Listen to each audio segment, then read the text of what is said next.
Batman, his costume has to be black. And the fact is that he wasn't saying that, I'm going to make it black because I'm gone mad and gone crazy. Because, and remember, it had been grey all throughout the comics. From the 80s and everything, it had been grey all throughout. And it's still grey now. But Burton, in his mind, it says that, sorry, mates, for me personally, I watch a lot of nature channels, and maybe I do not watch enough. I've never seen a grey bat before. Even more, so if I've never seen a grey bat before. So, again, one of the reasons why I didn't even really read a lot of the Batman comics was because for me, like with comics, I look at the story and I look at the art as well. For me, they go hand in hand.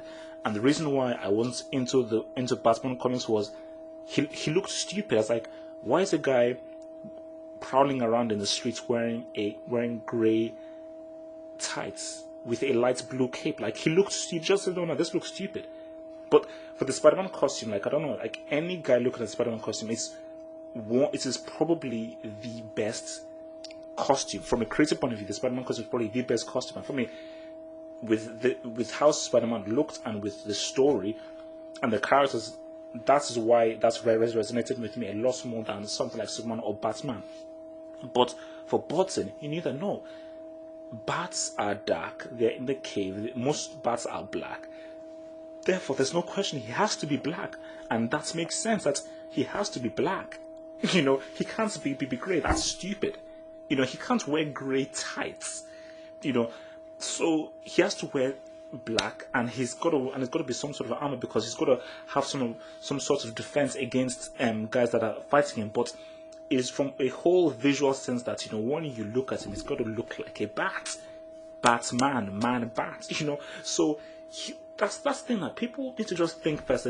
That's all, because the thing with people, the thing that really annoys me, is when I hear this whole Nolan Batman arguments. And you know what the thing is? The thing is this: Nolan, the way he talks and the way he presents himself, it is very easy to see him as the more intelligent version of Burton, because he talks in his English accent. He uses all these big words. He uses all these complicated words, and therefore he appears to be, yes, this is a man who really knows what he's doing. This is really great. But Burton just talks like a regular guy. His hair is a bit crazy. He's known as a weird artist. He even admits to himself that yes, he's a bit strange and he's a bit weird, and he is a bit of an eccentric, and he's just who he is. He will always do dark stuff, and it is so much more easier to portray Burton as, he's just the crazy weirdo guy who just goes mad, and put Nolan as, he's the more important, clever, proper, serious guy. And therefore, people will think that Burton, he's just mad. So when he was doing Superman Lives, he was just mad.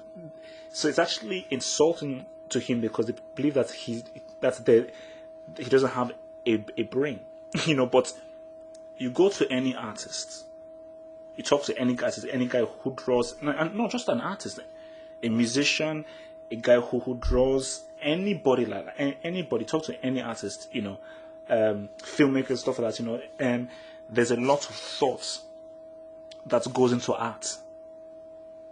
Okay, there's a lot of thought that goes into art. Hence, when Burton was doing Batman, thinking of the concept of Batman, there's a lot of thought that went behind it. When you look at his the early stuff that he did, there was a lot of thought that went into creating those concepts from scratch. And when he was doing something like Superman Lives, like Superman Returns was a joke. It was a complete and utter joke, because Bryan Singer just carbon copied it. He completely carbon copied a film. He was offering nothing new. The only thing he offered was a cape that looked like blood, and a Superman who you couldn't even see. MGS, espionage, He wasn't offering anything. But for Burton, a lot of thought went behind what he was doing for Superman Lives, and he was like, no. And for me, that's why I support Burton, because Burton, he did not give a damn about the fans. And for me, I'm saying this now, okay? Damn the fans. Yes, damn the fans. Damn the fans who are at Comic-Con, because it is those idiots who just accept anything and question nothing. It is those idiots that support Bay formers. It is those idiots that support all of these rubbish comic book movies. It is those idiots that accept that there's now going to be a third Incredible Hulk. It is these same idiots at Comic Con who, no, damn them. Hence why Burton was like, no, Burton does what he does. He's not here to appease anybody. Okay, whether you like it or not, he doesn't care. Like with Batman, he was like, oh, let me look at what the fans will say. I was like, no, I'm gonna pick Keaton because this guy is a proper actor. I'm gonna make them the costume black. I don't care. So Superman was like, no, I'm not gonna make this guy wear red and blue tights. No, he's an alien, so he's gonna have a bloody amazing alien suit that uses new technology. So guys, in closing, all I ask is this: that everybody deserves a fair chance, and do not be prejudiced towards people. All because Chris Nolan uses big words and appears to be intelligent and he has an English accent doesn't mean he's that clever. Doesn't mean he's that amazing. Doesn't mean he's that talented. Doesn't mean that he's that clued in.